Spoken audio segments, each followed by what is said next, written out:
I splurged a little bit. I got a lox bagel sandwich for breakfast and then a rainbow roll for lunch. I'm like, Oh, so much uh, fish. well, yeah, weirdly, I'm two of the things I tend to crave most, sushi and bagel breakfast sandwiches. Well, don't get pregnant because you can't eat fish. Ooh, oh yeah, Yeah. yeah. Which for me has been okay. Like I'm not the biggest fish eater, but you also can't like have deli meats. And like, during the holidays, everyone has like their meat and cheese boards with like the crackers and like Hmm. the salamis and the hams. Oh, I go So hard on I charcuterie. Yeah. know I could eat like for me it could be a meal. So like once this baby pops out and gets evicted, like that is I want like the doctor to like don't even hand me the baby, like hand me a charcuterie board because during the holidays it's been kind of like tough, but No, who knows, I, maybe I'll he'll come for Christmas, so I'll be lucky. I'll try not to sound three sheets to the wind tonight while we're recording, because I'm a bit overloaded dietarily. I was wondering what choice of word to use there and not induce vomiting on behalf of the listener. Uh, Yeah, digestively, I don't know. it's okay. Like you have to give Uh, yourself a little splurge day, and that keeps the cravings at bay, I think. And maybe not for everyone, but for me, like if I try to deprive myself of something for too long, it never turns out. So it's better for me to allow myself a couple days to like have what I want. Um, oh yeah, I'm the worst when it comes to that. You know, you tell me I can't have something. I mean, it mostly is just with food. That's just my thing. I'm okay with, doing without. That referring, maybe you recall the Idina Menzel musical we both liked. There was a yes, song if called then. yeah, if you learn to live without. I often think back to that song in many Mhm. contexts. That's a good song. I still like listening that from time to time. I don't know if they're doing it anywhere anymore or if it's just like become one of those musicals that like communities can kind of buy the rights to and do locally. I'm not sure, but I haven't seen Yeah, much of it. But it's one of those that I can always go back to and re-listen to. Like luckily, I yeah, feel it's like it was on. written just for her voice, so I can't really picture like a lot of other people pulling it off. But there's probably someone out there. Ooh. Yeah, I mean, you gotta go out and look for your Edina anthems and collect them. Gotta catch them all like Pokemon. But if you're missing out on any of those, search for If Then because you might find an obscure one. Because I imagine, yeah, that Broadway show might not have the most vibrant life on the community theater circuit, if at all, but maybe so. And if so, that's really all the action I'm sure that play is getting since it closed on Broadway. It only ran for like a year. Uh, Yeah, they did it out in California as well. You got to see it out there, right? On the West Coast. yeah, yep. Ran in California, or ran in on Broadway for a bit, and then it did a tour, and that was pretty much it. I Oh, saw it in New York and in LA. oh, twice. Well, we'll have some more Adina Menzel soon because it sounds like a third was announced. Or not announced, but like confirmed. I don't know the difference between announcing a movie and confirming rumors of a movie, Yeah. but there's confirmation somewhere out there. Well, there's rumors of Frozen 4. So Oh, I'm taking that to mean that Frozen 3 is a lock. good, because I need money. I work in the princess industry and we're talking about Wish tonight. Obviously, I don't know when we want to hop into all that, but Oh I was yeah. really hoping Wish would be I don't know, the holiday Frozen movie of the year. I was a little disappointed, but I don't want to focus too much on the things I didn't like. But yeah, I'll be excited to see Frozen 3 and 4. I just did the 10-year anniversary podcast with Laura, and I mean it's a totally different world from 10 years ago. Don't you agree? Yeah, I listened to your guys' episodes. I love Laura and I love you too, but like it's cool to hear her insight Oh, about she's yeah, brilliant. the movie because that one's really affected her life as well.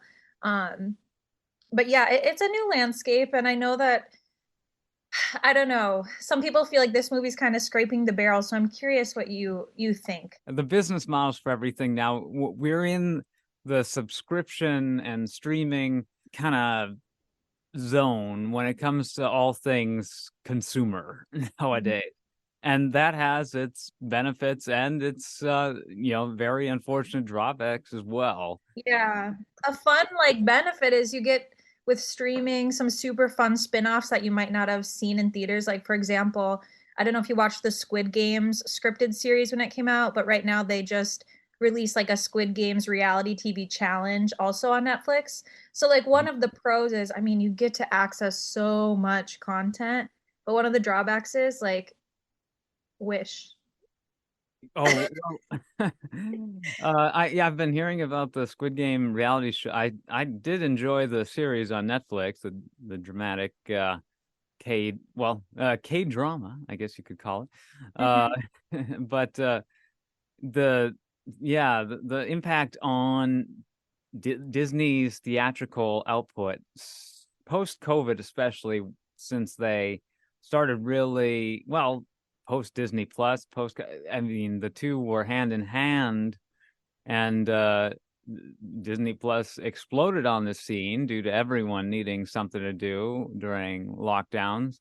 And since then, it has really kind of changed the paradigm of how Disney produces and distributes its content. And perhaps maybe the more cynical view of their films as mere content has permeated somewhat more prevalently since that time, especially amongst their more prestigious arms, like the Walt Disney Animation Studio, which we're discussing today, or say Pixar, which had the unfortunate distinction of having multiple of its films releasing exclusively to streaming. It was as if, for a time, Pixar was making, made for TV movies, essentially, if you consider streaming, just another outlet for, television content, which isn't the case. Those movies were meant to be a full theatrical level scale, but they just happened to be released exclusively on streaming. What were the ones? Soul. I don't think that saw release in theaters, correct? Um, I don't I yeah, watched it on streaming. I watched a lot of the movies in the past like 4 years through streaming. Like, and I know Luca isn't necessarily like Luca. one you're Yeah, thinking, but at least for me, that's where I saw them premiere. Um, exactly. and I didn't seek them out in theaters. For this one, I definitely did because it was a princess movie, but same with Encanto, like I went out of my way to see it in theaters, but a lot of families and also just with the economy, like they're choosing to stream it, you know. Uh, Turning Red, debuted on streaming. Oh yeah, I mean, that's where I saw yeah, if these movies ever saw theatrical distribution, which I can't recall offhand, I'm not going to check now, but Pixar really got the brunt of the, direct to streaming fallout. Uh, they did, they would have been just very, very limited runs. And then Encanto, it got a full on theatrical rollout. However, only like a month later it went to streaming. And then Raya, that was kind of the height of pandemic era. So that premiered on uh, what what year was that? I gotta I look feel like that that up. was maybe 2019 when Raya, maybe it was 2020, but I thought I saw that. Okay, that was 2021. I did oh, go to see that 2021. Wow. in a theater. I saw, I think saw that one in the theater as well. I really liked it. mhm. This heroine, Asha, kind of reminds me of the Raya type hero, so I saw some similarities between the two. Yeah, I think this movie had a somewhat disappointing opening box office, and it's take for what it's worth the IMDb ratings, but it's pretty low. It's the lowest. It's at like 5.9 right now. I only Yeah, reference it because it's here. it's Uh, hard because I feel like Disney for this one something they got really right is like I they put her in the parks like before the movie even premiered. They dropped a lot of merch for like the holiday season. Like My nephews, we went to the movie together. I got them like the plush wishing star from Target. Like Disney really amped this movie up because I remember when it was first announced, they're like, this movie's going to explore how like the iconic wishing star came to be. And I was like, oh, that's so cool because, wishing star is this huge part of that Disney world of magic. And anytime there's like a princess movie, the potential since Frozen and even Tangled has been like huge for my industry just because we do all things princess. So I felt like it was pretty hyped up, like really, really great marketing for this. But I kind of looked through the reviews before going, not necessarily like just the IMBD, but I'm in a lot of like Disney family groups or like Disney fan groups. And like the words that were used are kind of just like uninspiring, lifeless, predictable, forgettable, programmed, which is kind of a bummer because I always want these movies to thrive. And there's lots of good nuggets in it. But yeah, the reviews overall have been a little harsh. Um, I mean, it comes from a bit of a contrived premise of wanting to do something special for the 100th anniversary. Yeah. Yeah, I mean, so it's like, yeah, let's see, what do we want to do to celebrate the Disney 100th anniversary? And it's good that, some of the key things that the studio is doing around this time are animation related, because that's how the company ultimately got its start, was in animation. Right. And then now it makes most its money, I believe, through its kind of leisure outlet. It's vacations and parks, cruises. I don't know if they're different, like it's a conglomerate, a business Hmm. conglomerate now, the Walt Disney Company.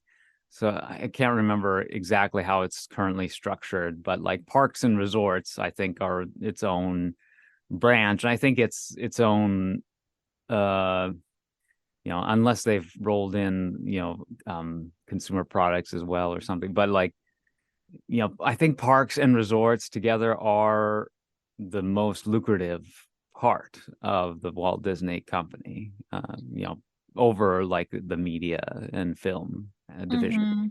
And a lot of those things, it's tapping into the nostalgia, which this movie, I mean, one thing it definitely had was a lot of Easter eggs and like historic references, sort of like a bonanza of that. I feel like there were a lot of Easter eggs I missed because I wasn't necessarily like watching for that, but that's definitely fun for maybe like the older viewers when going into this movie is trying to see like if they can find Peter Pan or Bambi or the references to fairy godmothers. So they did I feel like they tried with this movie. It just kind of fell flat.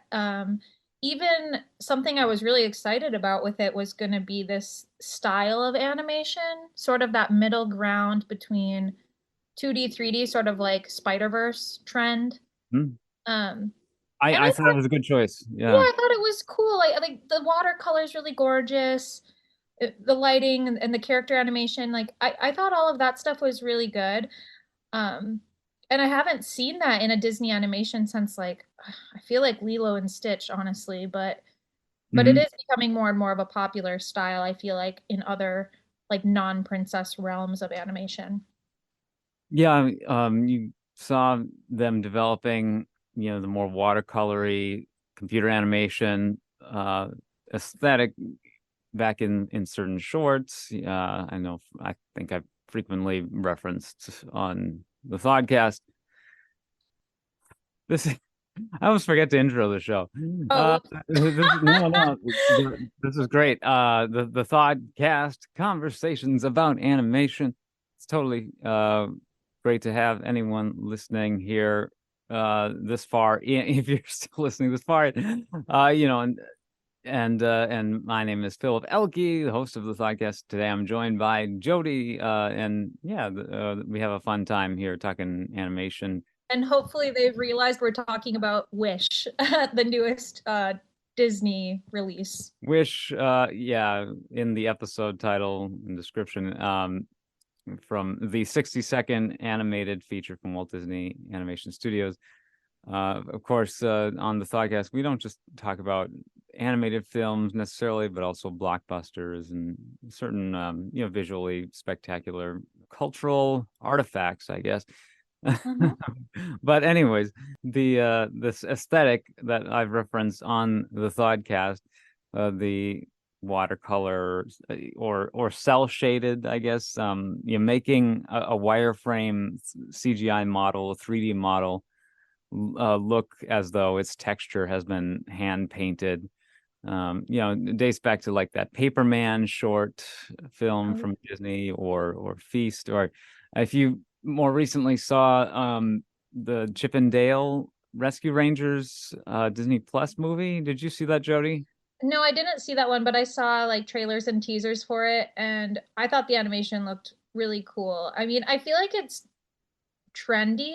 I honestly wish they would go for like a more classical aesthetic if they're gonna do like this big 100-year anniversary style movie, but I know a lot of people are really liking this Yeah, look. well, it is a unique look. I have my issues with it, but I believe it was the perfect choice for this film, frankly, because I thought it felt kind of safe. I think the visual style, to me, it is not an elevation of the sort of standard, what has become the standard CGI Disney aesthetic that kind of began with Tangled, of just mostly realistic yet still exaggerated to kind of have those classic Disney proportions. This is certainly much more trying to emulate that, the classic 2D style from, I guess the original Disney shorts, beginning with Steamboat Willie, all the way up through, I guess, Winnie the Pooh in 2011 was the most recent feature length film from Walt Disney Animation to be animated in that traditional hand-drawn style, frame by frame animation. This, Wish, I think it incorporates some of that, because I know Disney does have interns currently working for the studio, and probably full on employees who do specialize still in the hand drawn frame by frame cell animation. But its use in this film, I'm trying to think if I recall any specific examples of it being used. I do have this article here that has some nice photos, and um, Jodi can see my Mhm. magazine from the subscription to Disney, or D23, the Disney 23 magazine here. Yeah, and I Yeah. really liked as far as character design with all of the, the goats and the stars and Asha, and King Magnifico. I thought it was really good. I just think overall, like the color scheme to me was almost like too muted. I think coming off of Encanto, like I wish everything would have been a little more bright and vibrant, but maybe with watercolors that doesn't quite, or what do you call it? Yeah, cell shading. Cell shading. Like maybe it's a little more nuanced um, with the I, colors, but yeah. they did use 2D effects like with Magnifico's magic and several of the scenes, and that was really gorgeous when you would see that come out. The textures here seem more realistic than, um, say, Nimona, because Nimona was originally supposed to be more of the, realistic texture mapping from, your Tangled, Frozen's on up to, well, Mhm. the previous film that studio that did Nimona, well, formerly known as Blue Sky. It has been since shut down by Disney. It used to be owned by 20th Century Fox, acquired by Disney, and then closed after the release of Spies in Disguise. So just think of how the characters looked in that, very clearly CGI style, and then going from that to Nimona, and that I think was somewhat of a budgetary consideration. and I think you do save on rendering when your character models aren't designed to look quite as photoreal um as some of these other films like Frozen, like what was the latest, Encanto, for example, or Raya. Mhm. But it's a different look. And to me, I think it looks a bit cheaper, look more TV, more like a video game kind of. Um, Yeah, it started out strong for me, but by the end I was sort of over it. So I think the newness of it is what kind of pulled me in. Um, and just like overall, this isn't so much the animation thing, but I felt like something they could have done is had more like changes in venue and environment. Like there wasn't a ton of different scenery, like compared to Encanto when she's kind of going on her journey, Mirabelle, or Moana, sailing the ocean. I feel like they didn't really push the limits as far as like places that these characters went, because like they're primarily within this kingdom or they're over by a tree. The parts that really stood out to me as like visually stimulating would be whenever they were encountering the wishes themselves, and then when he was using his powers. But other than that, like the scenes weren't very compelling. Just overall, just like the places she would go and like the things she would see. Like the character, like I said, the characters looked really great, but they weren't going anywhere. They weren't really, you know, seeing the sights like I feel like in other movies they do. Like Frozen, she goes up the mountain, she's down the mountain, they're by the water, they're in the castle, they're all around. And in this movie, I felt like they were kind of constricted. And maybe they wanted it to be like that. They're stuck on this little island where they give up their wishes and dreams, which I thought was a very weird premise. Because when I was 18, I definitely, first of all, wouldn't have had my lifelong wish, but I also wouldn't have given away my wish in okay. exchange for maybe it coming true. I thought the plot was kind of strange. I don't know. I liked what they came up with, with kind of the constraints they were given. Considering that context, I thought, I was overall pretty pleased with it. I'm glad this movie exists because it kind of hits a lot of the right notes. To me, I can't really imagine people immigrating to a kingdom to remove their wishes. It just felt like a little illogical and bizarre. I mean, my nephews they're four, like they went along with it, but I was like, wait. I just thought the plot was going to be a little bit different than what it was. It felt just kind of bizarre. Maybe that's just because I can't relate to it. Like I would never give up my little wish. And also, like I said, my wish at 18 versus now at 31, like it'd be a very different wish. Do you know what I mean? So I don't know if they're incapable of making new wishes. Like they kind of just have this one big dream, but it Hmm. seemed a little like counterintuitive and bizarre that this was how it worked in the kingdom. I mean, there's a lot they have to get through I mean, I would describe this movie as mercifully short. It's an hour and 35 minutes with credits. So I'm glad they didn't take too much time to belabor the setting and whole Sure. backstory. Yeah. Rosas is the island in the Mediterranean. King Magnifico is a sorcerer, and he lives with his wife Amaya in the castle. I don't know. Have they ever had kids? Who knows? Probably I not. don't know, but I really was excited to see Chris Pine, and I thought he did a really great job with the character. He also was a prince in Disney's rendition of Into the Woods that came out maybe a decade ago, and I thought he was one of the more exciting characters. And if I could have had more screen time for the Queen, I really thought she was an interesting dynamic as well. But yeah, it was a fairly short movie, and almost all of it was music. It felt like a lot of music for the length of the movie, which is fine with me. I'm have a feeling, sing about it. Have a bad thought, dance about it. To me, that's fun. And I thought the music was okay. It wasn't Lin Manuel Miranda, but it was all right. I heard that the songwriters like they've worked with Justin Bieber and Demi Lovato and things like that, but it wasn't like Alan Menken, Elton John, the Yeah. the It, true it Disney, I guess, to me.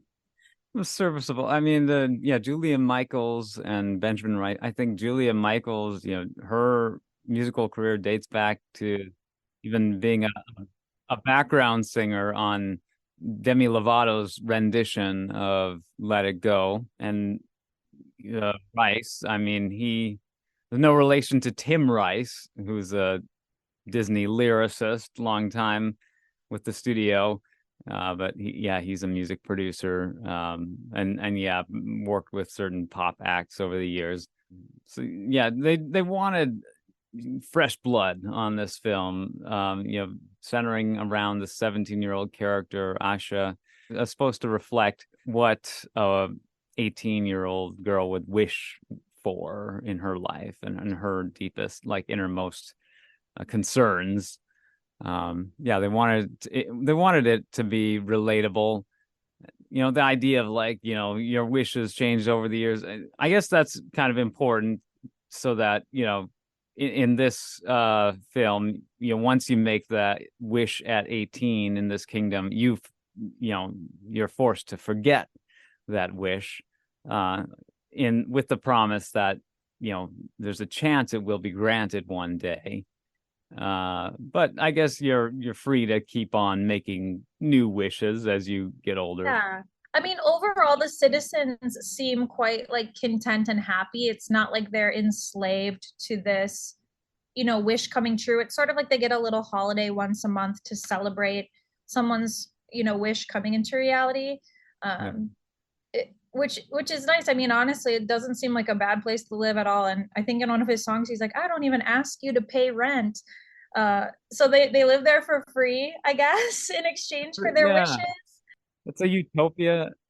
Yeah. Is it once a month that a wish is granted? Yeah, it Yeah, sounds yeah, like it is. Yep. periodically well, at least in the movie, like, oh, like to cheer everyone up, he was gonna do like an extra wish ceremony, but it sounded like it was sort of a once a month thing, which in a place that big, if you're only getting 12 wishes a year, which I don't know, like, would you trade your biggest wish for free and like happy, calm, safe life? Like, maybe that isn't the worst trade-off I've ever heard of. If I didn't have Uh, to pay rent. yeah, exactly. I thought that was such a weird thing to say. Some of the movie, I felt like the characters, it was kind of like millennial and like Gen Z slang. Like, the way they spoke wasn't super classic, if that makes sense. Just some of the lyrics in Yeah. the song, but maybe that's also just how it is now. I know, like, in Moana they do a little bit of that too, but Asha herself, she's a lot like Anna, her personality. She's kind of like Rapunzel. She's that like quirky, did I say that out loud? Kind of girl, which is fun, but also can be a little tiring. I hope their next character has a different personality style, not the millennial quirky style. It's fun, but I wish they hadn't done it with her. I wish she would have been a little more, I don't know, stoic or something. But she was very much like, um, not dorky, but you know what I'm talking about, right? She had that Oh. millennial quirk. The phrase they use is that she cares too much. She brings that up during her interview. She'd be a great podcaster. Yeah. Just It, yeah, overshare too much information, probably, just like, yeah, a bit neurotic. like the words sort of spill out. And she's some type of tour guide in that kingdom. So she has her little job and she lives with her mom and her grandpa. And how sad is this? I think I already forgot like what happened to her dad. Did he just pass away? Yeah, Right. I don't know what killed him necessarily. I don't Uh, think they did a huge backstory, but he's the one who sort of encouraged her to look to the stars. And the star character, even though he doesn't really speak, that was my nephew's favorite. It kind of reminded me of the like Teletubbies, just this weird squishy shape that kind of bops all yeah, around. But yeah, it's a face on a. Yeah, yeah. I guess I'm from the initial trailers that I saw of this, which I didn't scour or anything. I was only vaguely familiar with the character going into this. Yeah, the star. I mean, it resembles the um the nihilistic star from Super Mario Brothers movie, the blue Oh, star that yes. Yes, constantly I talking didn't about. think of that. Yeah, yeah. um reflecting on death and despair, but in a very cutesy childlike manner. This star character from the Mario movie, one of the highlights of that. But this star doesn't speak, which I couldn't have told you based on the trailers. I thought maybe it did speak in the trailers. uh it yeah, non-verbal, and had it had a voice, it maybe would have been a bit odd having such similar characters in both the Mario movie and in this film now. And of course, the entire, I mean, it's in the title, Puss in Boots, The Last Wish. The wishing star is a key feature in that film as well. It's kind of odd. Starlight, Starbright. I wish I might Hmm. have this wish. I mean, it's quoted um in Pinocchio, where the whole "when you wish upon a star" motif of the entire Walt Disney Company began. And they reference, I mean, shooting stars before every single Disney movie when they pop up that logo and there's a star going across the screen.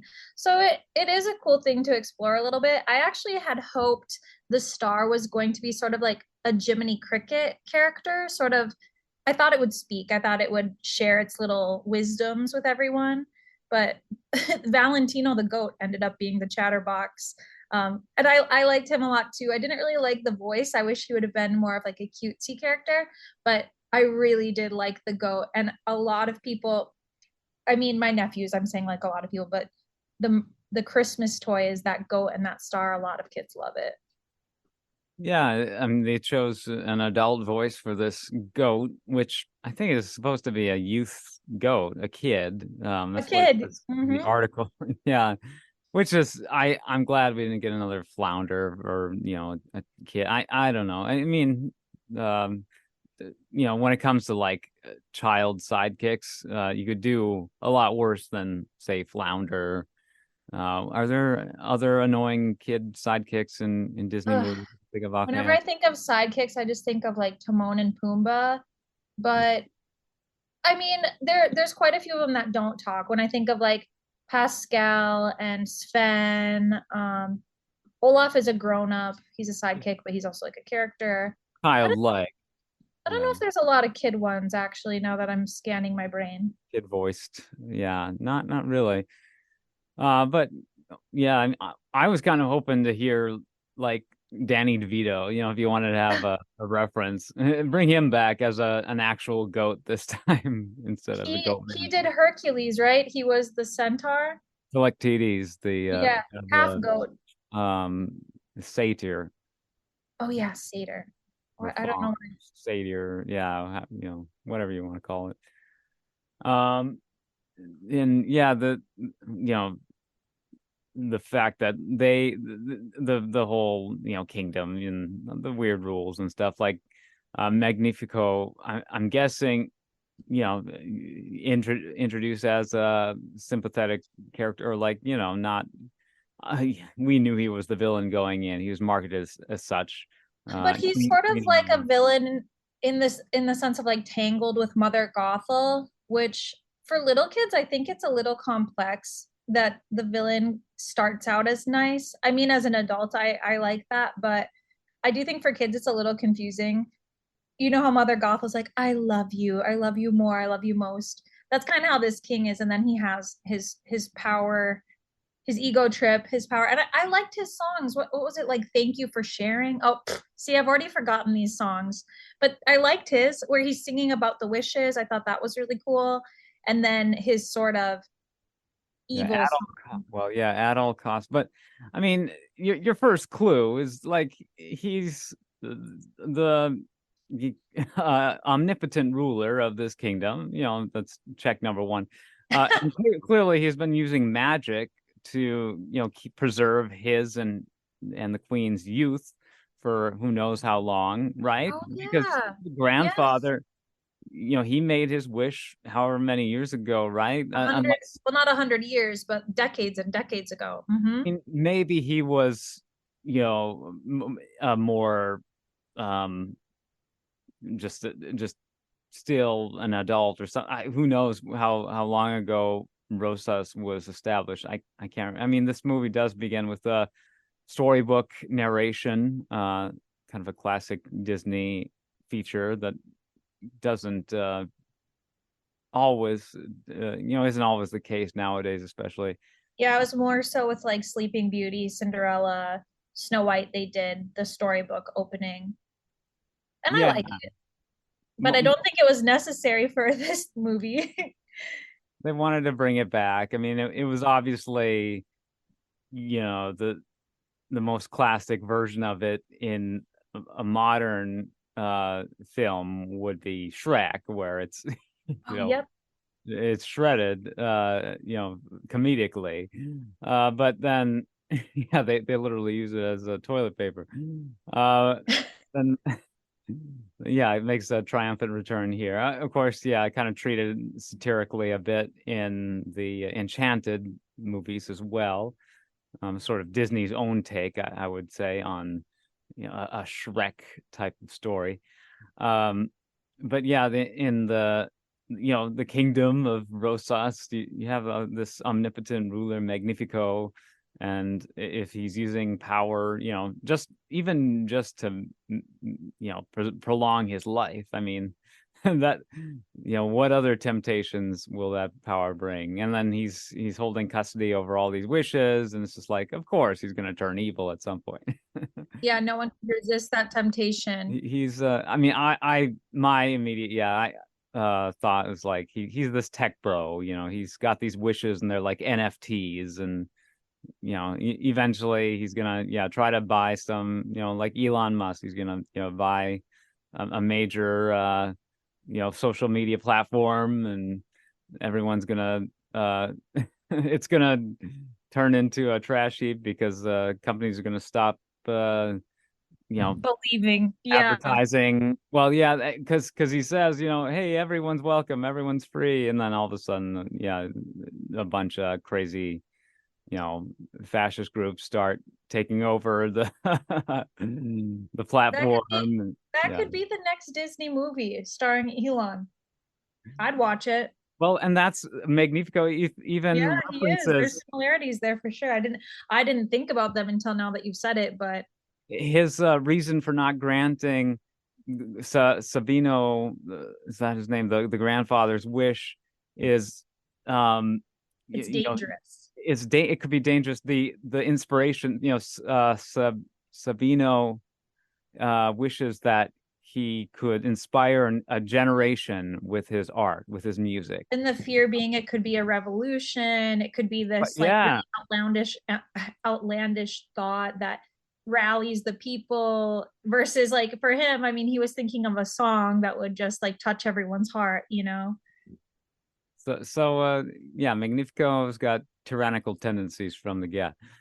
But I do enjoy seeing his transformation throughout the film. That was an important element of this movie's development, where they wanted to return to a classic villain. People have been clamoring for it, with kind of the more recent trend of, more relatable antagonists in Disney films. Everyone's screaming, give me a real villain, Yeah. and they're trying to deliver, but also, give a twist of, showing the progression of how this character became the mustache twirling villain. Yeah, and you know what? Really early on too, the other warning sign was he wanted Asha's wish to be the best assistant to the king ever, or something along those lines. He's like, my wish is that your wish would be to be my best. I don't know what she's applying to be, but my best assistant like that I've ever had. And she's like, huh? He ends up kind of captivating one of her friends though. That was a plot twist I didn't expect. Is he was able to turn one of her friends into kind of a clone of himself and Mhm. chase her off during one of the scenes. So the power is really limitless. It's not just like super strength. It's true magic, which she also ends up possessing as well with the magic wand at some point, I think. Uh, She gets some sort of magic. I but don't know if the Mhm. magic is just to grant wishes or if she can use it in the way Magnifico can to, control different aspects around her. Yeah, yeah. There's the you know he gets the wand. He has a wand or staff, of course, and then she eventually, at the very end, there's the kind of one of the clearest homage, I would say, to another Disney film. The star grants her a wand, right? Was there Mhm. another wand somewhere along? Like my recall of specific plot details is kind of fuzzy because I saw this Tuesday, Monday, I think. And we're recording a few days later. So yeah, uh I'm not totally clear on everything. And I was off kind of um synthesizing a lot of thoughts on like what is the broader significance of this movie, like what are they trying to trying to say, or My mom came out of it and she's like, "Oh, that whole movie was about evolution." And I was like, "What?" I was like, "What?" She's like, "Yeah, like we're all made out of stars and out of stardust." And I was like, "Oh, are you sure like that was the theme of the the movie?" So, I mean, I was sort of searching for a broader thing. I did not get to evolution, although I can see where she pulled that from with, the theme being we're made out of dust or whatever, but what did you take to be like the overarching? well, it's just the thought constantly spiking in my mind was like, this is a movie that was sort of engineered in reverse. They needed to just make the most sort of quintessential Disney fairy tale story possible. And so, yeah, what elements do we put in? So, yeah, it's just the grab bag sensibility of this film is kind of what I was trying to process. But also the fact that it did a lot of things right, technically, like it lampshades, the cynicism with like, yeah, this, tyrannical ruler, he's becoming corrupt because of his greed, because of his cynicism, because of his, you know, just his flagrant. Um, yeah, it was fun to see him just being so mad uh with power, Power. Mm-hmm. and that's people cast that criticism at major corporations and Disney, and they're just out to take to rob their customers. Yeah, and I mean, it's easy to call it out when you see someone else doing it, but you can see it happening just on the individual scale all the time. When we started recording, I told you that I started watching the Squid Games challenge, which is like the reality TV spinoff on Netflix right now. And even in shows like that, these people go from like scurrying and scared, and you give them like 1 inch of an advantage or one type of power, like, "Hey, sir, you get to choose the order, for the next game." And it's kind of scary how quick and easy it is for that to go wrong and just so quickly, even with the nicest people. So, yeah, I mean, I don't know what I would do if I had the ability to. I would like to say, oh, I would just give everyone their wishes back, but I think until you're in those situations, sometimes you don't know how you will react. No one's ever given me unlimited power of anything ever, so I don't know. But yeah, I liked watching his transformation. I liked that they gave him like the green eyes. That was very classic. I kept thinking of the villain from um oh man, Aurora's villain, Oh, the witch Maleficent. mistress Yeah, yeah, it's Maleficent. just I was like a thinking of male her Maleficent. and Scar, how they get those green eyes. There were lots of little moments like that that I caught. And I mean, somewhere online, somebody made a list of all the Easter eggs they found, and it was like countless, like hundreds. I didn't catch that many, but Sure. the green eyes I did. Yeah, the power madness, this the sheer uh contamination, and it Mhm. blinds people. You can't even see your own faults when once you've opened the book. Once you've convinced yourself that you know what's better for others and that like your opinion, you can convince yourself, oh, I'm doing this actually to protect everyone around me. And by me making the rules, actually, everyone's a lot safer. You can justify things really quickly in your own head, especially if I mean, he's kind of in his own little echo chamber. Everybody worships him, praises him. His wife doesn't really stand up to him. Um, so yeah, I mean, I can see how you'd flip like that. Yeah, yeah. I mean, He saw here's himself as a good guy. mhm. The Queen of Maya is always portrayed as sympathetic, but I mean, yeah, once you turn magic into this like really codified thing, I mean, I just think the mechanics of, reading from a spell book and trying to um take command of, of a certain kind of ethereal power, immediately puts you on this,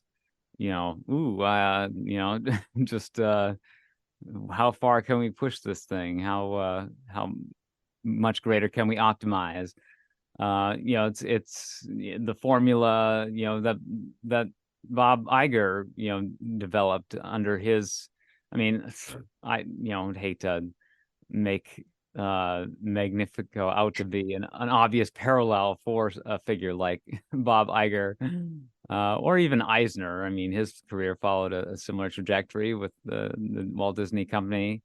But yeah, they build these amazing things that need to then become kind of serialized or codified, formalized into um, a repeatable result. Shall we say, like, a guaranteed outcome. How ironic that I feel like this movie was just a reflection of that in a way. Do you know what I mean? Like Exactly. the movie is what the movie said. In a way, I mean, do you know what I mean? Like programmed a little bit. Y- Pre-programmed, exactly, exactly. And I love that about it. It's so meta. Yeah, you said that. You said that in our chat as we were trying to set up a time to talk about this, and I was like, it very much was and is. But Um, of course, it still cost $200 million to make. right. I was curious if you knew. I don't know how much back digging you did on the story of this movie because I hadn't really started hearing about it until the trailers dropped. And once they dropped, I felt like there was marketing everywhere. But is this something they've been working on for like 10 years, or was this a shorter project? It did feel like it was fast tracked, like it hasn't been a passion project. But did you Yeah. find out much about the process of bringing this one together? Yeah, 2018 was when they started kind of hashing this out in earnest.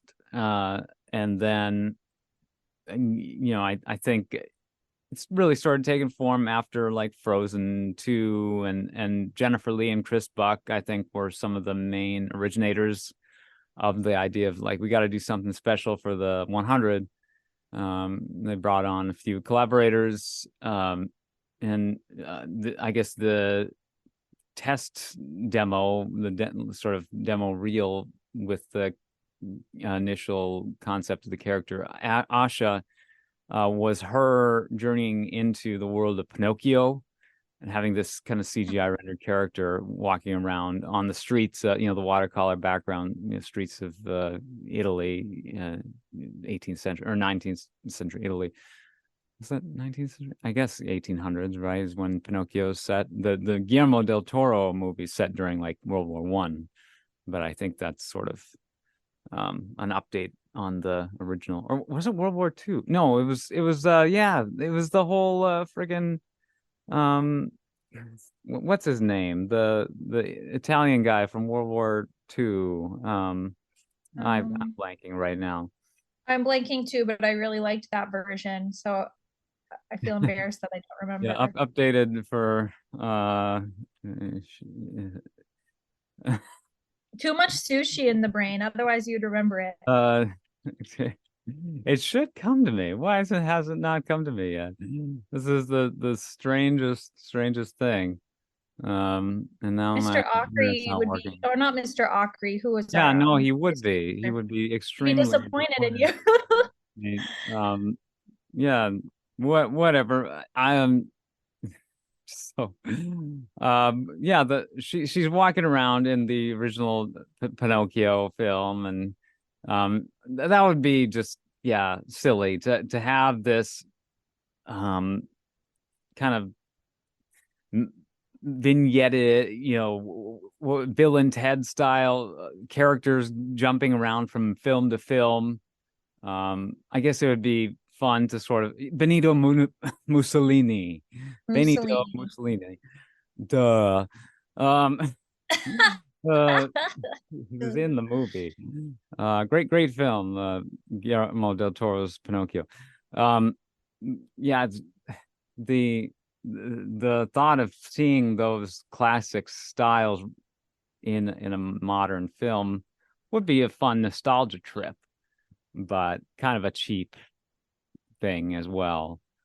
Um, you know how nostalgia works. Like, y somebody suggested, have you seen like World of Color recently, or some of those shows that at Disney, at the Disney parks? Yeah. Yeah, we were there not super long ago. I didn't see World of Color. I think they might not have that going right now, I but I heard know there's like, well, ads that play, or commercials or trailers that sometimes premiere in front of these things now.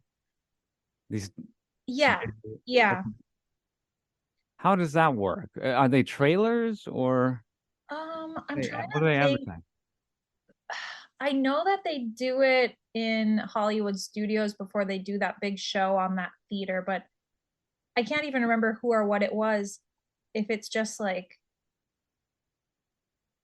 oh my gosh, pregnancy brain. Don't know. No, But I know I've seen it. I know I've seen like ads coming up before things or next to things within the parks or before shows or things like that.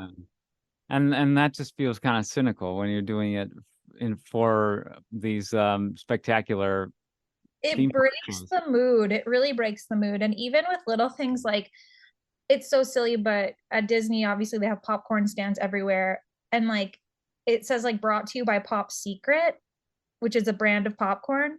And even that for some reason just feels like, come on, like let me escape. Yeah. Like let me Uh, I want to pretend obviously I'm in the biggest corporation that could exist. I'm in Disney, but yeah, it sometimes feels like a cheap little money grab when they throw stuff in like that. Verizon Wireless presents the Indominus Rex. Yeah, like that kind of thing. Or I on It's a Small World, it's like they have a sign for a simian, or it's like some type of electric company, I think. Oh, well, I mean, back the first time I visited Epcot, the Spaceship Earth was sponsored by Siemens. And then, of course, Yes, cue yes. the Snickers, Siemens. Oh, well, a great. Yeah, It's a yeah. What a German, company name. but yeah, seeing it plastered all around a Disney park is kind of, yeah, sus. But what was suggested for like this, if you really wanted to trigger nostalgia in sort of like a promotional context, you just play this. Coming soon to theaters. Doesn't that just strike a certain emotional yeah, as Mhm. millennials, we remember those old VHS tapes. And No, that it's stuff like that that really does pull you back. And even Ryan and I were talking about how this time of year the mhm. best things are sort of the nostalgic things. Like, for example, the Hershey Kiss commercial has probably been the same since we were little, where all the little Hershey Kisses are bells and they're like ding, da, da, ding, ding, da, da, ding. Like they're little ringing bells.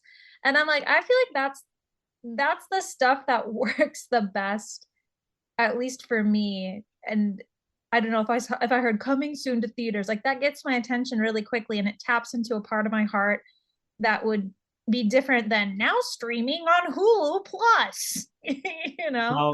Well, that nostalgia is, I mean, there's just something primal about it. And the problem with that is it means nothing to today's, Gen Z, Gen Alpha. You play that clip, that audio clip of the announcer from the old VHS tapes. Well, someone who's never watched a old Disney VHS tape is going to have no response. It's going to be like, what's this weird thing?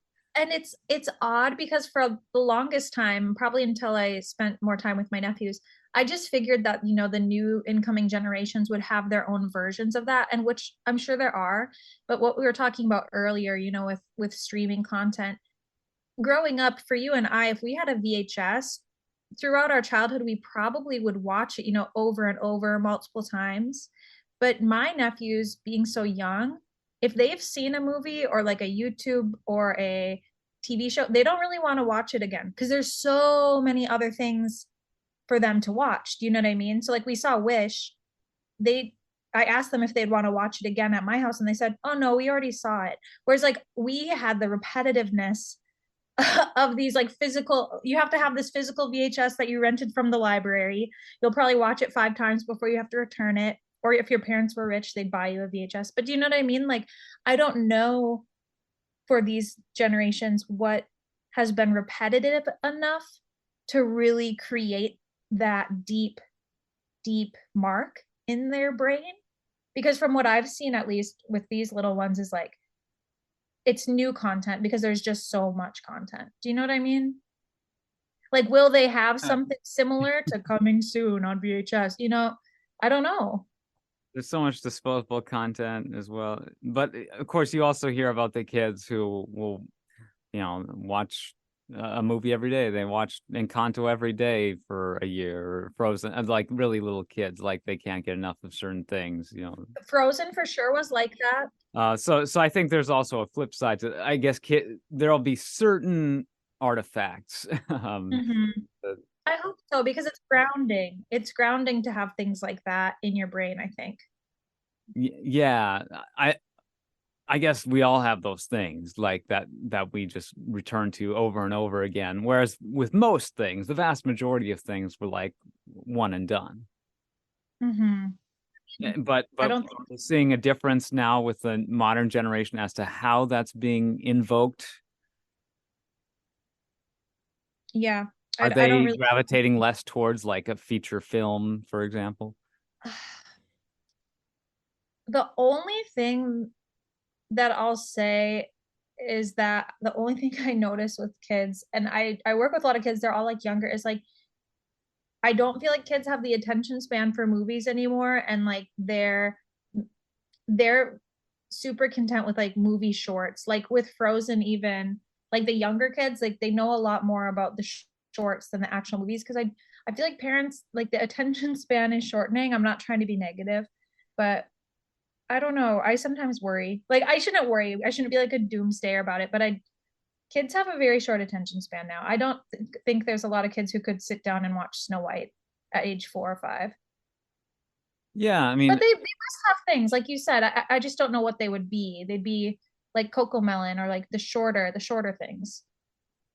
yeah, those things are really, Bluey's like the most popular thing ever right now. Hmm.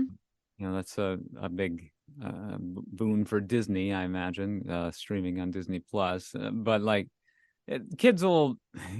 It sucks to generalize. We do it way too Right. I don't much. like doing that. I don't like saying like, oh, but you know what they will do? They will listen to the same songs over and over and over and over and over again because that's like a 2 minute Sure. situation. So like they do know all the words to the Encanto songs. They do know all the words. I am curious, once Wish is streaming, if there'll be more of a positive like result. We haven't had anyone in my realm of work ask about her yet, Asha, or ask about that movie yet, but it is still kind of new. And you saw it in theaters. Like, was it a full theater? Was it an empty theater? I think, yeah, I was the only one. I mean, it was a Monday afternoon, so not a popular time to be seeing movies. But yeah, I briefly mentioned disappointed at the box office. I didn't give a number, and I actually only heard like secondhand. Okay, yeah, 34 million opening weekend. It was hoping to get, well above 50 domestically, Right. opening weekend. Worldwide opening was 51, but yeah, the $200 million budget, that's pretty paltry. These kinds of movies will last longer at the box office, especially in the holidays, people just trickling out into with families and such. So Elemental was a similar thing where that gradually gained steam as well. So we'll see. Yeah, we'll see. And the naysayers online, like, the really harsh feedback, sometimes those are just the loudest voices. I do think a lot of people really liked it and saw something in it, but only time will tell if it's going to be any type of classic. I mean, Mirabelle, people are still raving about her, Moana, raving about her, but like Raya kind of fell off the radar. So 2 years from now, we'll do a little check-in and see if kids are wanting to dress like her or have their hair braided like her, and what kind of impact she made on them. Mm-hmm. All right. Well, this has been a fun little chat about, yeah, something that just doesn't quite have the same magic as, we've maybe hoped, but it's coming off of like the most disappointing theatrical outing for a Disney animated film ever with Strange World. So I think expectations were understandably tempered for I Wish. already forgot that movie existed. So yeah, yeah. Yeah. Only 1 week after Trolls band together. Well, how did that one do? Let's see. Trolls band together. You didn't happen to see that, did you? I haven't, but again, they did some good marketing with it. I know all about it. I just haven't watched it. They brought in the in sync nostalgia to pull people in because they're some of the voice. Justin Timberlake has always been one of the voices, but I think they brought in the whole band for this one. How did they do? Opening weekend only 30 million, so slightly less than Wish. And I don't know, these numbers posted just on the front page of IMDb are, I think, referring to the Friday through Sunday grosses for each of these films, Wish and Trolls, only domestic, which is US and Canada grosses. So 30 million for Trolls, and then for Wish it was 34.5 million. Um Maybe everyone's no. saving their money to see Willy Wonka. Who knows? With Timothée Chalamet or whatever. Um, yeah. So neither really making huge waves, but yeah, odd choice to kind of have consecutive, very similar target demos releasing back-to-back weekends, and one of those being Thanksgiving weekend with Wish. Uh, I, in the context of today's cinema landscape, Wish was like the perfect encapsulation that I could ask for from Walt Disney at this moment. I could have, I would have wished for something more like, but even like Encanto, it's like, yeah, it's just I kind of see the formula. Mm-hmm. So give me something that is acknowledging the form. That's what I love about Wish. Yeah, yeah, but your meta experience, you got it. And I mean, if Disney could make a comeback from like the movie, do you remember Home on the Range? Oh yeah, that was, Yeah. If they yeah. can come out with Tangled like a year later, like I'm never gonna give up on Disney. Like I don't think this movie was a flop. They're gonna be up and up again. They just need to dig a little deeper in their heart, and come out with something good. Otherwise, we'll just keep waiting on Frozen 3, and maybe that'll fund the bank so that they can bring in even more talent. Well, I don't think talent was lacking, actually. I take that back. There was no talent lacking in this, but maybe just a little heart and soul. Yeah.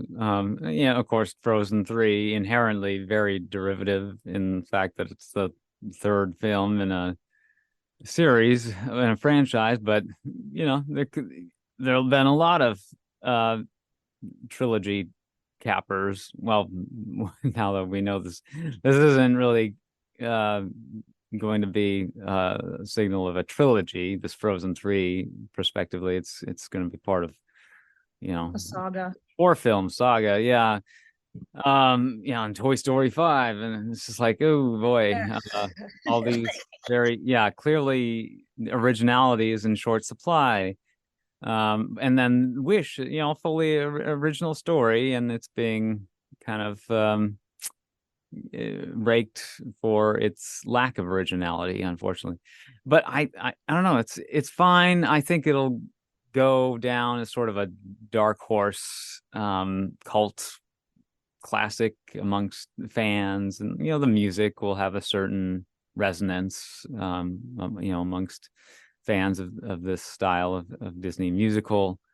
um that song, her main song, My Wish, isn't that what it's Mm. called?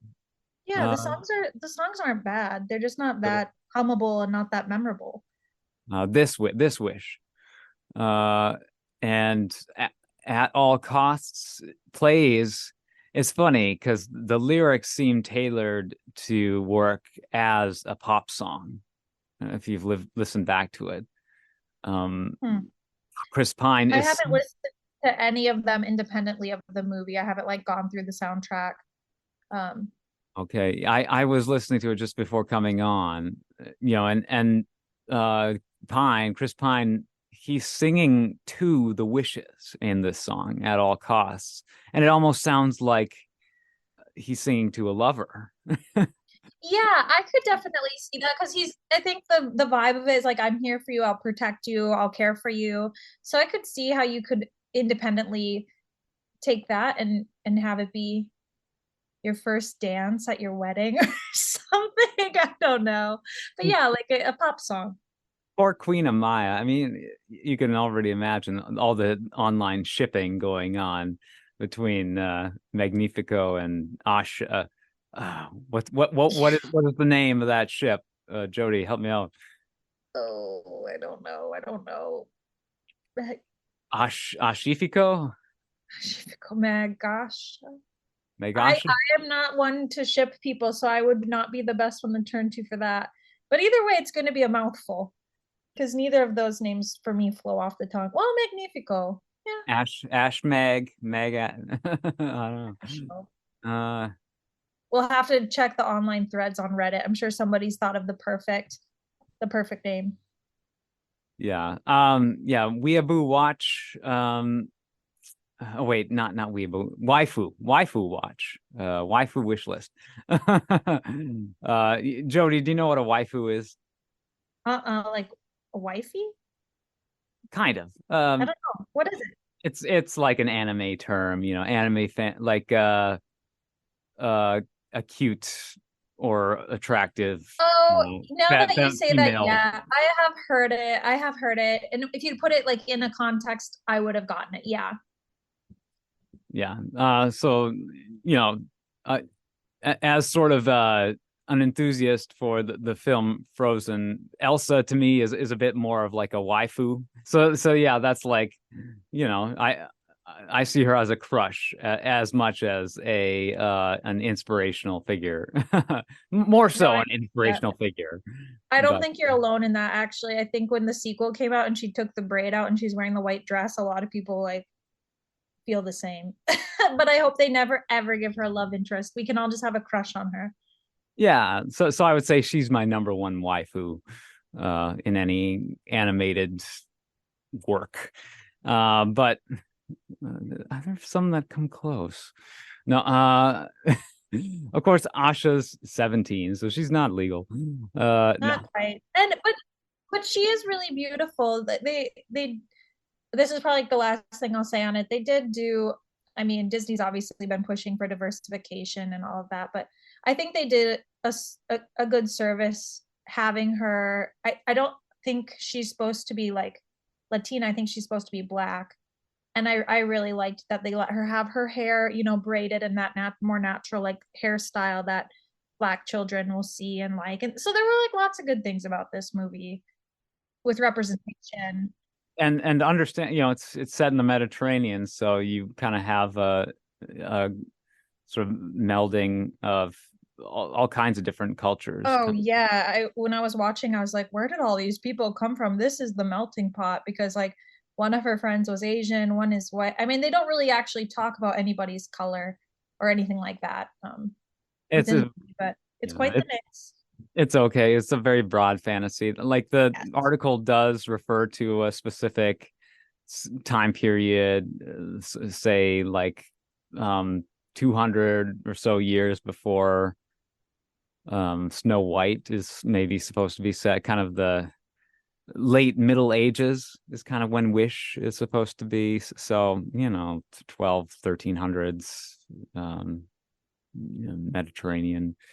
So like in this era, there's not a lot of recorded history. It's still developing quite a bit. I mean, there's a lot of history that dates back to this time, but it's not supposed to be super specific, and it never is for any of these fairy tales. I think Snow White, that's what, 1500s, 1600s Germany or something. Mm-hmm. The only way I know where these people are from is based off where the characters meet you in Epcot when you go around the world. So that's where I try to figure out what country they are, or kind of, loosely based on.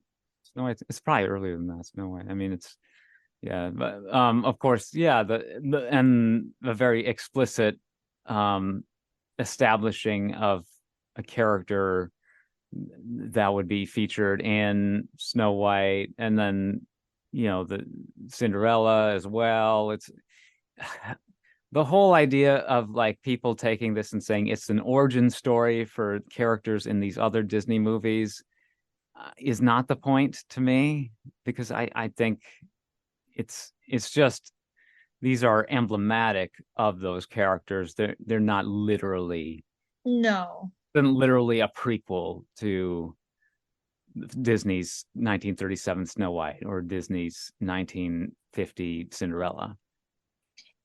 Yeah, I wouldn't think so. I think they're just supposed to bring upon yeah, like at the end where there's Peter Pan, like that's not supposed to be Peter Pan. That's right. No, Right. no, it's its own thing. Wish. I mean, if you're going to do a shared universe, that was best done on the internet with Ralph Breaks the Mm-hmm. Internet. I don't want to see any connections beyond that, other than direct sequels or direct spin-offs. If you're explicitly, what are some explicitly shared, people will Worlds. say Tangled and Frozen, but I would dispute The that. only one that I feel like is confirmed is when you watch Hunchback of Notre Dame and he looks down at the city, you do see Belle walking with her books.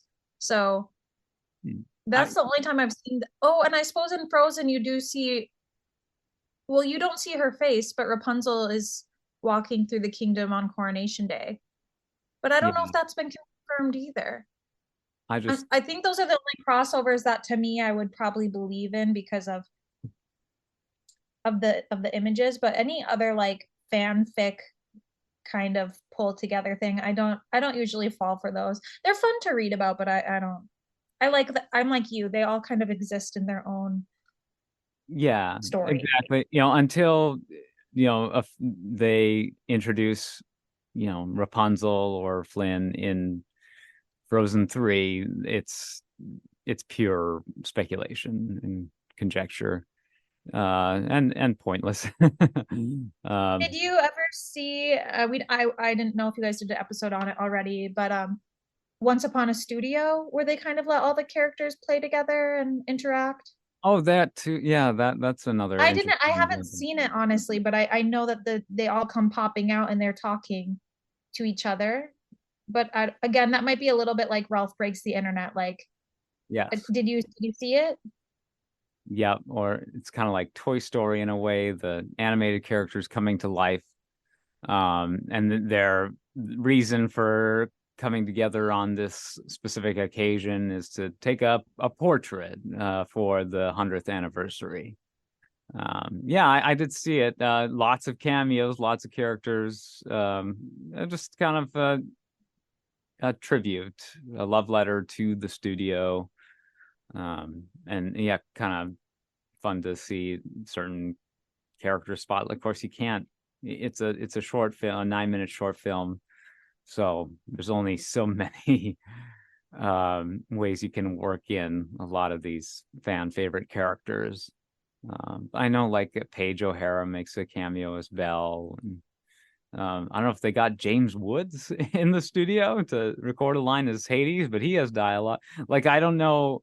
Yeah, what clearly some of the recordings were archival because they sounded, some of the recordings just sounded sort of degraded. But they definitely got certain actors to come in and record new lines for this as well. And I don't know how that was delineated necessarily, or what kind of That'll clearances be they would have needed. on my list to check it out and kind of hear it and see it for myself because I've been meaning to. And it's only 9 minutes. What have I been doing with my life? But Yeah. Did they use AI to? Yeah. Well, you never know the tricks that they pull nowadays. yeah. But yeah, it's worth checking. It was weird. It was hard to find on Disney Plus. It wasn't Oh, like really? You'd think it would be the first thing that would have popped up for that month because I remember seeing it all over social media. People were sharing it, really excited about having the characters come all together. But then I didn't. Yeah, I didn't watch it right away. I think it premiered like in middle of October or something on Disney Plus. So it maybe has just since disappeared from the homepage, and I missed it while it was there.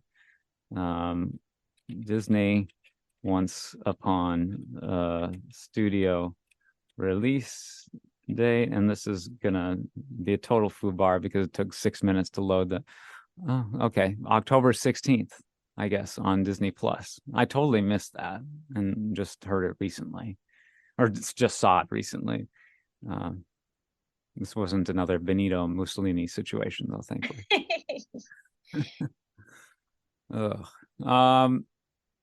Okay, well, we'll start wrapping things up here. I don't want to I didn't want to get too heavily into spoilers, but yeah, the whole like, oh, these characters are these characters. It's like, yeah, those are just Easter eggs. Yes.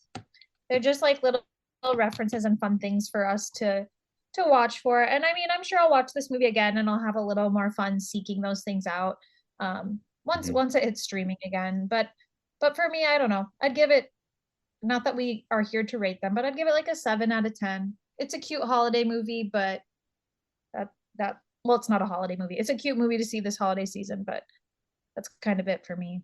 Yeah, where are those moments that really, punch you in the gut? I don't know.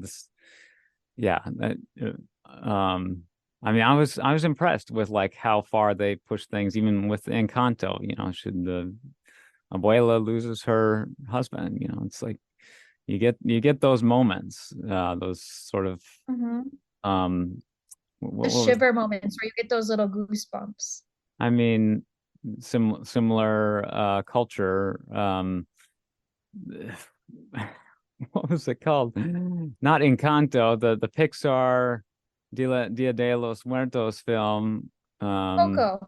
Coco. Yeah, Yes. the titular Coco, the moment with her in that film. So you still have this this target that you're aiming for with these films.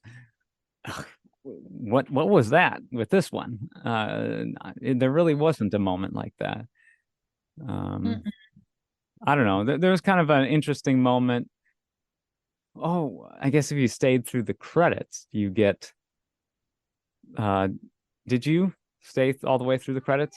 I watched the bulk of the credits. What I remember seeing was just like sparkly images of past movies. Was there a actual scene at the end that I missed?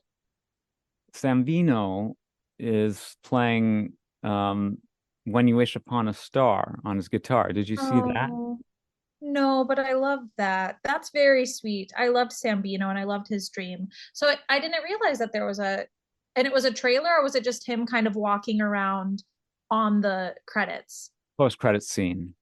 Okay. Well, missed it. Yeah, I guess trailer, technically that is a trailer because that's the reason why we call them trailers is because they were placed at the front and at the end of film reels. So so if it comes after or if it comes before, that's a trailer. Um let's see. A moment where the music kind of evoked Let It Go when the star has to finally bid farewell. The soundtrack kind of, I don't know, there were some notes that were eerily similar, and that actually goes from When You Wish Upon a Star, like a, a musical homage to that song, and then into Let It Go, as if, you know, this is the wishing star and it's time to let it go. I thought that was kind of a neat little moment. Perhaps somewhat contrived as well, you know, trying to reference previous works. I didn't catch enough of that, but I could hear sometimes in the music that things sounded familiar, that they were drawing from older things, but Yeah. I think my pregnancy brain kept me from really soaking from being a No, no, really no. engaged watcher. Same here. I mean, I just, yeah, there were, I wish I had seen it more than once before doing this. Yeah, my voice is fading, so apologies if I'm sounding kind of dry right now. I Uh, think we did very well today. I mean, neither of us have the cold or flu or COVID yet, so let's just count our blessings that we make it through this holiday season without anyone getting disastrously ill. I'm trying to up my game. You know, I want to, you know, like right now. But the less I have to force the listener to endure my Benito Mussolini brain, uh, Benito brain. And what's the emphasis on that formally? It's supposed to be like, isn't it Benito or Benito? Uh, who knows? I'd probably say Benito, but I think yeah, I'll come. We'll have to reconvene and take a census at our homes because I'm really not sure. um I think yeah, based on this, the emphasis is on the knee. Benito Mussolini. There's a reason why I didn't take any foreign languages and I just speak English. I was never very good at tones and emphasis and rolling the tongue and Yeah. R's. The only way you learn this stuff is if you actually use it and if you're kind of immersed in it. Yeah, yeah, I I mean, we agree. both took 2+ years of Spanish in high school and retained very little of it, I think. Yeah, I don't. I could read it, but with names especially, I'm always a little unsure. Even I with our can't speak for you. Yeah. yeah, even with our last name Violet, will like say Violette or because it's Violette, and Mm, the way that people pronounce it sometimes is so fancy. I'm like, you're doing too much. Like, settle down. Like, you know, it isn't what you think it is. Like, it's technically French, but but yeah. yeah, yeah. All No, right. wait, but give it a if you had to give it a rating, 1 to 10. I know we don't usually do that, Oh, yeah. but Oh gosh. I mean, yeah, it's a 6 or a 7. okay, You know. fair enough. Yeah, but clever. It's still got some Disney classic cleverness to its conception and construction. You know, screenplay by Jennifer Lee and Moore. What's her name? Adriana Moore. And let's get this here. Allison Moore. Chris Buck, co-director on Frozen. Mhm. Co-director here with, well, co-director as in the two primary directors. Sometimes they'll tack on a co-director credit as sort of like a junior director. But yeah, the two directors on this film were Chris Buck and Fawn Veerasunthorn, who's worked on other films in the I think in the arts department. I think she's kind of in the art and animation. Story artist. So head of story on Raya of and the Last Dragon. So that's like storyboarding and animatics. Just fleshing out how everything is going to flow from scene to scene. All right. Well, thank you so much, Jodi. Violet. Like it's spelled like the French spelling, so I don't know if I should say it just like Violet. I say it violet. I just say it like the color, but I've heard all sorts of ways to pronounce it. But it kind of, when you're in America and you pronounce your last name like that, it feels, I don't know, it feels like you're doing too much. It just feels like I'm trying too hard. If I was like, oh no, it's Violette. I don't want to do that.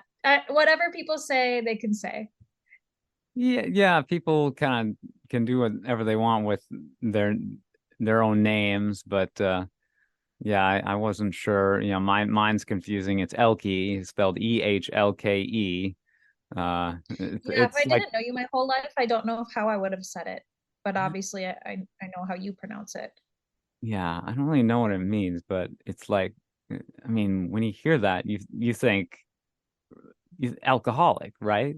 It's like you're describing. Oh, he's an Elkie. He's he. But then you see the spelling, and it doesn't look anything like that. Yeah, exactly. Like it doesn't look like the word alcoholic at all.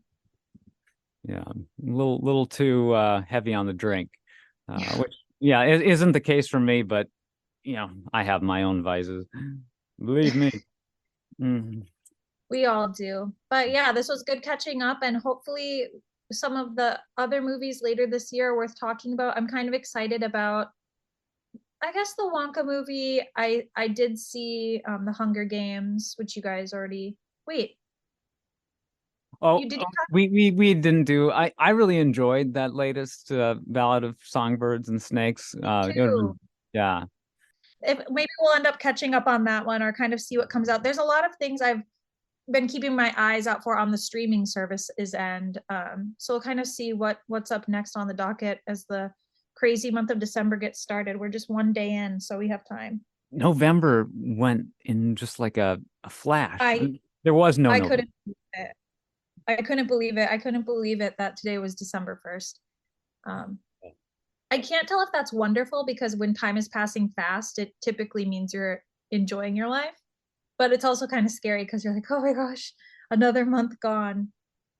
It's very paradoxical, because novelty does tend to extend time because you're experiencing something for the first time.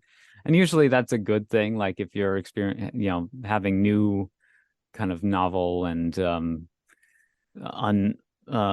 unrepeated experiences, it's a way to develop or cultivate sort of a bit of a richer life in many ways. But yeah, when you are sort of in a flow, or just kind of there's also going through the motions, but yeah, time flies when you're having fun. I think it's the holidays too. Whenever you have like an end cap or something where you're like looking forward to it. I don't know if you had maybe family come up or what you ended up doing, but I feel like that sort of countdown also makes time go quicker, whether you recognize it or not. But sort of like, oh, one more week till Christmas or whatever, that expedites things. Except for when you're a little kid, because then each day is incredibly, incredibly long because you just want to be to the end goal. So I don't know. Time. We could do a whole episode on time. Another time, not tonight. To tie it back to the beginning, I was, I guess, aching for a payday, so that's why I was eager for December 1st to come. But that maybe contribute, to the brevity of November, which only has 30 days compared to others, like December, we got a full 31. Well, this is an exciting film to be discussing, the 62nd film from Walt Disney Animation, and celebrating 100 years of Walt Disney Studios. All right, well, great job to Ariana DeBose to bring to life a new Disney princess, Asha from Rosa's. I guess she's never technically a princess. Well, she becomes the fairy godmother. Okay, spoiler alert. Okay, yeah. No, whatever that she's means. not really a princess at all, or a chief. So Well, the new girl in town. The new girl in town. Okay, I guess Queen Amaya takes over technically, and then King Magnifico becomes the mirror on the wall, the magic mirror. He's trapped in a staff at this point. Yeah, kind of funny how like the magic, it's very vague. It's like he takes all the wishes and steals all their power, but thankfully once he's vanquished, people get their wishes back, and they're not just lost forever thing, which is good. That should be how magic is. It's like why would it be gone forever if it's magic? What about the ones he crushed? These will be questions to take home with you after you watch the film, but I think they got him back. That doesn't make any sense. Wasn't he crushing them to steal their power? So basically, when he gets all the wishes, it's basically like he's crushing all the, right? Yeah, but then they still exist. I don't know. Because they're stored on his like magical hard drive used to power his evil wiles. His green magic, his Maleficent. We can go with that. I mean, I think it's a plot hole, but we won't end on the note of a plot hole. Magic, it's fine. It's like there's some examples of like characters who kind of get revived. I don't know, even like Olaf at the end of Frozen 2, like he gets to come back to life once Elsa or yeah, exactly. What is the thing that allows Elsa to unfreeze in Frozen 2? She's down in the hole. Oh, do the next right thing. They break the dam. Yes. Yeah. Remember that? Yeah. It was a very memorable movie. With that movie, I can remember a lot more details, which is crazy because years ago. The Deus Ex Machina in that film, perhaps one of the criticisms that were most prominent, including like, okay, she's awakened, because they break the dam, and orders restored, their balance is restored to nature, and then miraculously she's able to ride the horse to Arendelle and shield the castle from getting destroyed. It would have been kind of fun to see the natural outcome of the disaster or whatever, but well, wait for Frozen. Frozen 3 will be rated PG-13. Then we'll see it all fall apart and hopefully rebuild, but we still have a lot of time before that one comes out, so rebuild in Frozen 4. Sorry, I've been hijacking this episode. I treat this like a rented racehorse. I'm so sorry. No, it's good. Cut the recording, tell everyone we had a good night, and I can chat with you when you're done. Yeah, exactly. So thank you once again. When you wish upon a star, doesn't matter who you are. When you wish upon a star, your dreams come true. I kind of forgot that song had words, because I'm always used to hearing like the instrumental. Like a hope out of the blue, faith steps in and sees you through. Gaston, when you wish upon a star, your dreams come true. Oh yeah, they go high. At the very end. I forgot. All right. Well, yep. Have a magical day. Have a wonderful week. Warm hugs. Warm hugs.